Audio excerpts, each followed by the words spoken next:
வணக்கம் ஜிடிவி.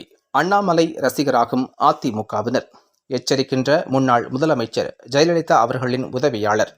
முன்னாள் முதலமைச்சர் ஜெயலலிதாவுடன் உதவியாளராக இருந்த பூங்குன்றன் சமூக வலைதளத்தில் கூறியிருப்பது யாதெனில், அதிமுக உறுப்பினர்கள் தங்களுடைய குடும்ப ஓட்டுகளை பாஜகவுக்கு செலுத்தப் போகின்றோம் என்கின்றார்கள். கட்சியின் தீவிர பற்றாளர்கள் கூட இன்று மனம் மாறி உள்ளனர். அதிமுக குறித்து யாரும் குறை சொன்னால் எதிர்த்து சண்டை போடக்கூடிய கட்சி தொண்டரை பல நபர்களை சந்தித்தேன். ராமர் கோவில் குறித்து பேசி துவங்கி தேர்தலில் வந்து நின்றது எதிர்த்து குரல் கொடுக்கும் அண்ணாமலையின் ரசிகராகி விட்டேன் என்று தெரிவித்தார். என் குடும்ப உறுப்பினர்களிடம் சொல்லிவிட்டேன், எங்களுடைய ஓட்டு பாஜகவுக்கு என்று உறக்கச் சொன்னார் அந்த முரட்டு பக்தர். இவர் மட்டும்தான் என்று கேட்காதீர்கள். கடந்த 15 நாட்களுக்குள் பல பேர்கள் இவ்வாறு பேச துவங்கி இருப்பதை பார்க்கின்றேன்.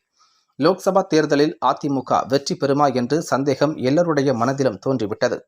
சந்தேகம் பிறந்துவிட்டால் யார் உங்களுடன் கூட்டணி அமைக்க முன் வருவார்கள், யார் தேர்தலில் நிற்க முன் வருவார்கள்? பலர் வாய்ப்பு தேடி பாஜகவிற்கு செல்ல துவங்கிவிட்டார்கள். சில இடங்களில் 3வது இடத்திற்கு தள்ளப்பட மாட்டீர்களா? அதிமுக யாரை பிரதமர் வேட்பாளராக அறிவிக்கப் போகிறது என கட்சியை நேசிக்கும் நடுநிலையாளர்கள் கேள்வி கேட்க தொடங்கியுள்ளனர். இது தொண்டர்களின் குமுறல். தொண்டர்கள் உங்களை எதிர்க்க துவங்குவதற்குள் சுதாரித்துக் கொள்ளுங்கள் என அவர் கூறியுள்ளார். வணக்கம் ஜிடிவி.